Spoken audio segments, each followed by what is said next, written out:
Chapitre 3. Baptême de Jésus au Jourdain. Je vois une plaine inhabitée et sans végétation. Il n'y a pas de champs cultivés, quelques rares plantes formant çà et là des touffes, comme des familles de végétaux, là où le sol a un peu de profondeur et se trouve moins aride. Remarquez que ce terrain aride et inculte est à ma droite, alors que le nord se trouve derrière moi et se prolonge pour moi dans la direction du sud. À gauche, en revanche, je vois un fleuve aux berges plutôt basses qui coule lentement lui aussi du nord au sud. D'après le mouvement très lent de l'eau, je comprends que son lit n'a pas une pente très forte et que ce fleuve coule dans une sorte de dépression de la plaine. Le courant est à peine suffisant pour empêcher la stagnation de l'eau et la formation d'un marécage. L'eau n'a pas de profondeur, c'est un point où l'on aperçoit le fond. J'estime qu'il n'y a pas plus d'1 mètre de profondeur, 1,5 mètres au maximum, large comme l'Arno vers San-Miniato Empoli, je dirais 20 mètres, mais je n'ai pas le coup d'œil et mes estimations sont approximatives. Pourtant, l'eau est d'un azur légèrement vert à proximité des berges où l'humidité du sol entretient une bande verte touffue qui réjouit l'œil fatigué de cette morne étendue de pierre et de sable qui s'étend indéfiniment en avant. Cette voix intérieure dont je vous ai expliqué que j'entends m'expliquer ce que je dois remarquer et savoir m'avertit que je vois la vallée du Jourdain. Je l'appelle vallée parce que c'est l'appellation habituelle de la place où coule un fleuve, mais ici il me paraît inexact de lui donner ce nom parce que une vallée suppose des collines et dans le voisinage je n'en vois pas trace. En résumé, je me trouve près du Jourdain et l'espace désolé que j'aperçois sur ma droite est le désert de Juda.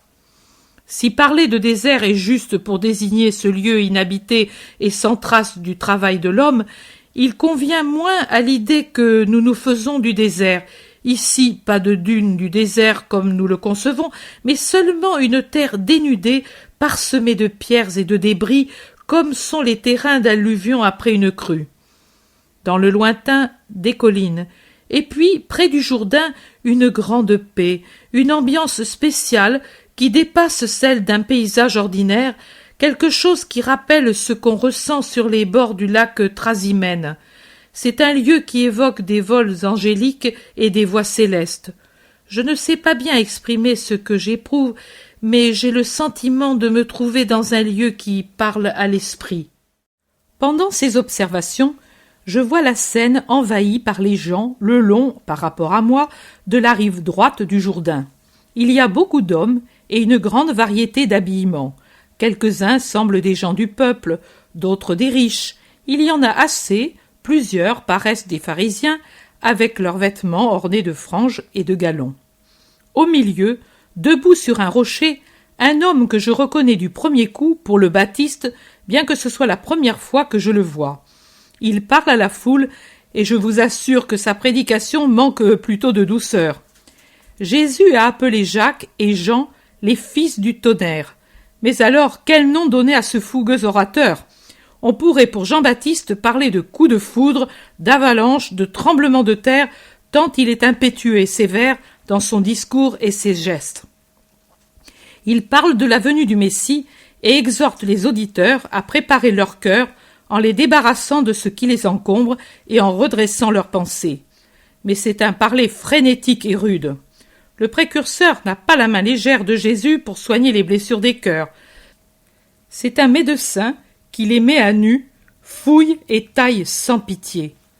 Pendant que je l'écoute, je ne rapporte pas ses paroles parce que ce sont celles des évangélistes, mais qui dévalent en un discours torrentiel. Je vois s'avancer le long d'un sentier, le long de la bordure herbeuse et ombragée qui côtoie le Jourdain, mon Jésus. Ce chemin de campagne, plutôt sentier que chemin, semble dessiné par les caravanes et les voyageurs qui, pendant des années et des siècles, l'ont parcouru pour arriver à un point où le fond du lit se relève et permet de passer à gué. Le sentier continue sur l'autre rive du fleuve et se perd dans la verdure de l'autre berge. Jésus est seul. Il marche lentement et en avançant, il arrive derrière Jean. Il avance sans bruit, tout en écoutant la voix tonnante du pénitent du désert, comme si Jésus était aussi une des nombreuses personnes qui venaient vers Jean pour se faire baptiser et se préparer à la purification pour la venue du Messie. Rien ne distingue Jésus des autres gens. Il semble un homme du peuple pour son vêtement, un seigneur pour la beauté de ses traits, mais aucun signe divin ne le distingue de la foule. Cependant, on dirait que Jean sent une particulière émanation spirituelle. Il se retourne et identifie tout de suite la source de cette émanation. Il descend vivement du rocher qui lui servait de chair et s'en va d'un air dégagé vers Jésus qui est arrêté à quelques mètres d'un groupe et s'appuie au tronc d'un arbre. Jésus et Jean se fixent un moment. Jésus avec son regard d'azur si doux, Jean avec son œil sévère, très noir, plein d'éclairs. Les deux, vus rapprochés, sont l'antithèse l'un de l'autre. Tous les deux grands, c'est leur unique ressemblance. Ils sont différents pour tout le reste. Jésus blond, aux longs cheveux peignés, au teint blanc ivoire, aux yeux d'azur, aux vêtements simples mais majestueux. Jean, hirsute, aux cheveux noirs qui retombent à plat sur les épaules et taillé en escalier, avec une barbe noire coupée à ras qui lui couvre presque tout le visage, qui n'empêche pas de découvrir ses joues creusées par le jeûne, des yeux noirs, fiévreux, la peau bronzée par le soleil et les intempéries, et le poil épais qui la couvre, demi-nu, avec son vêtement de peau de chameau retenu à la taille par une ceinture de peau et qui lui couvre le torse, descendant à peine au-dessous de ses flancs amaigris et laissant à droite les côtes découvertes, les côtes sur lesquelles se trouve, unique tissu, la peau tannée par l'air. En vis-à-vis, on dirait un sauvage et un ange. Jean, après avoir fixé sur lui son regard pénétrant, s'écrie « Voici l'agneau de Dieu. Comment peut-il se faire que mon Seigneur vienne vers moi ?» Jésus répond tranquillement « C'est pour accomplir le rite de pénitence. Jamais, Seigneur, c'est moi qui dois venir à toi pour être sanctifié, et c'est toi qui viens vers moi ?» Et Jésus, en lui mettant une main sur la tête, parce que Jean s'était incliné devant Jésus, lui répond « Permets que tout se fasse comme je veux, pour que s'accomplisse toute justice et que ton rite achemine les hommes vers un plus haut mystère et qu'il leur soit annoncé que la victime est dans ce monde. » Jean l'observe avec un œil dont une larme adoucit le regard et le précède vers la rive. Jésus enlève son manteau et sa tunique, gardant une sorte de caleçon court, et descend dans l'eau où se trouve déjà Jean. Jean le baptise en lui versant sur la tête de l'eau du fleuve avec une sorte de tasse suspendue à sa ceinture et qui semble être une coquille ou une demi-calebasse séchée et vidée. Jésus est proprement l'agneau dans la blancheur de sa chair, la modestie de ses traits, la douceur de son regard. Pendant que Jésus remonte sur la rive et qu'après s'être vêtu, il se recueille en prière, Jean le montre à la foule et témoigne de l'avoir reconnu au signe que l'Esprit de Dieu lui avait indiqué et qui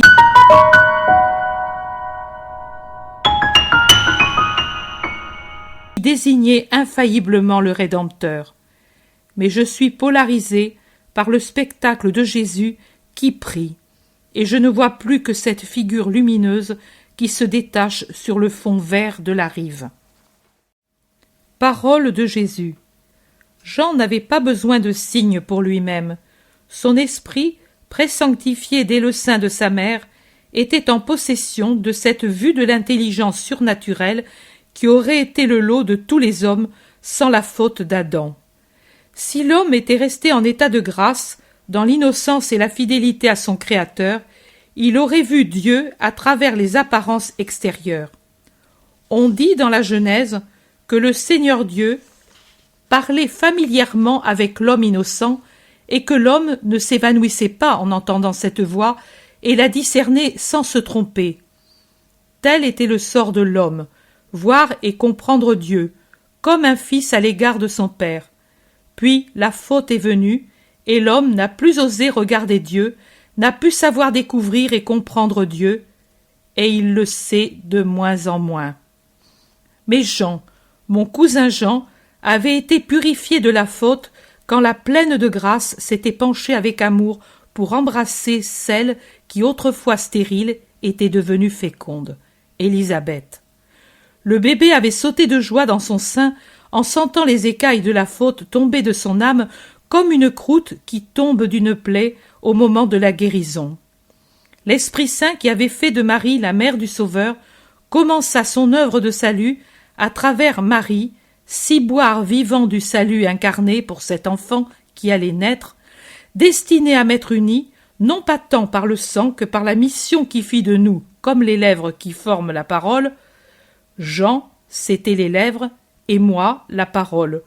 Lui, le précurseur dans l'Évangile et sa destinée de martyr.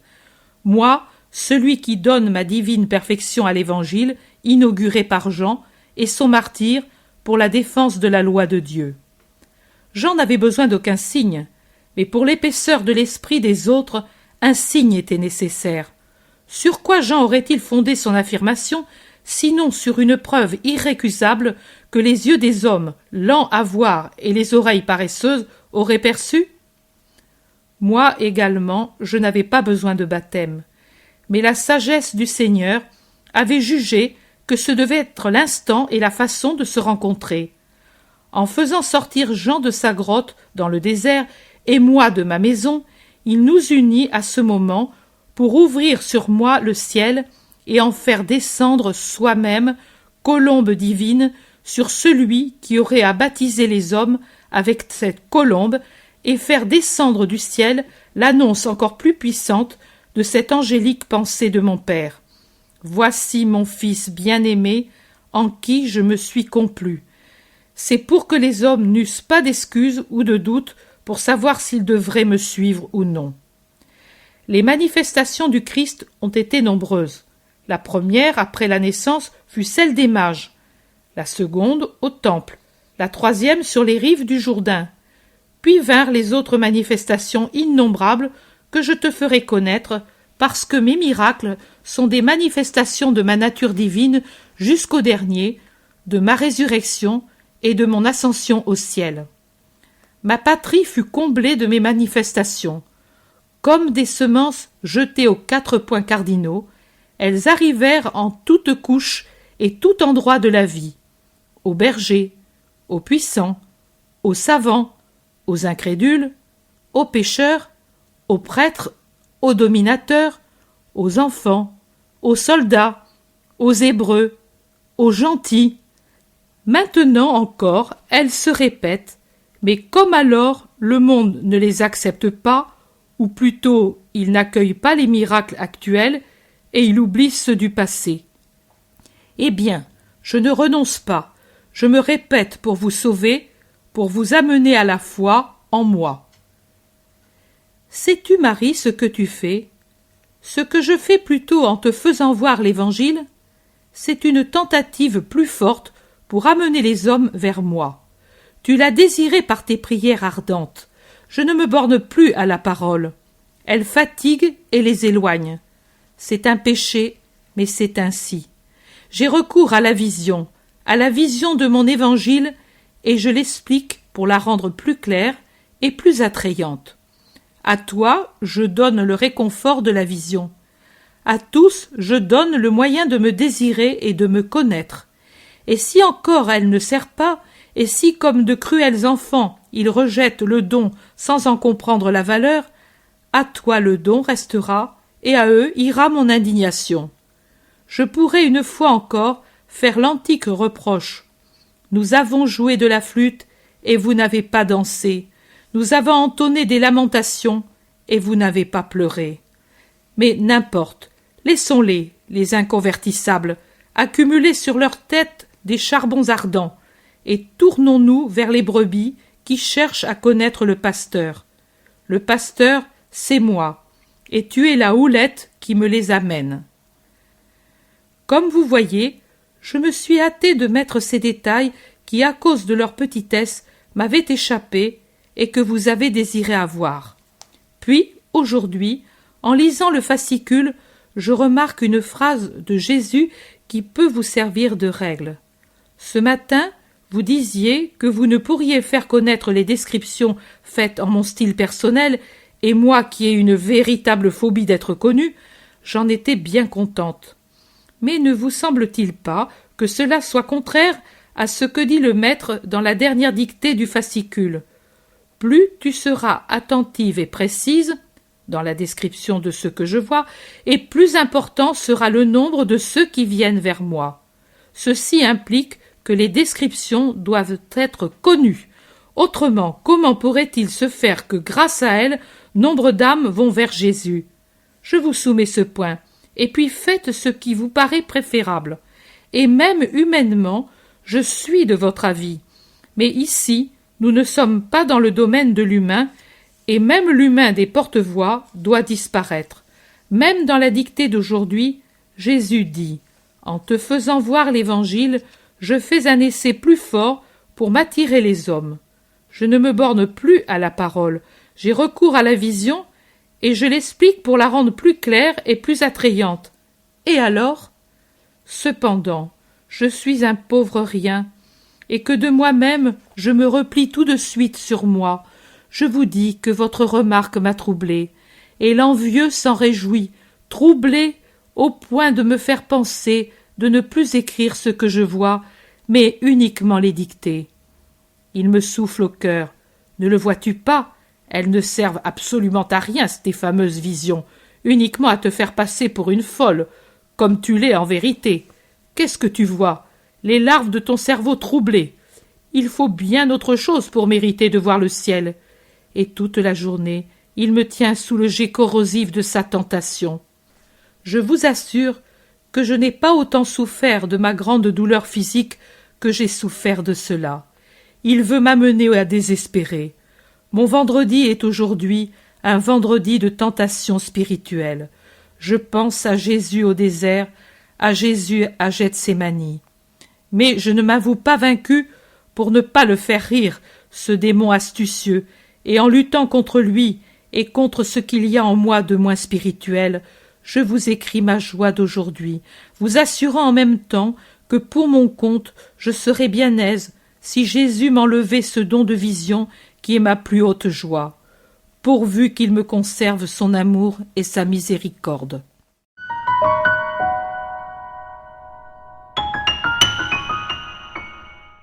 L'intérêt pour les écrits de Maria Valtorta ne cesse de grandir. Et les fruits récoltés, vocation, conversion, sont immenses. Visionnaire de la vie du Christ, de la conception de Marie jusqu'au début de l'Église, sa description des personnages, de leur psychologie, la précision des lieux où ils évoluent, des coutumes et mœurs de l'époque, est proprement sidérante et à ce jour inégalée.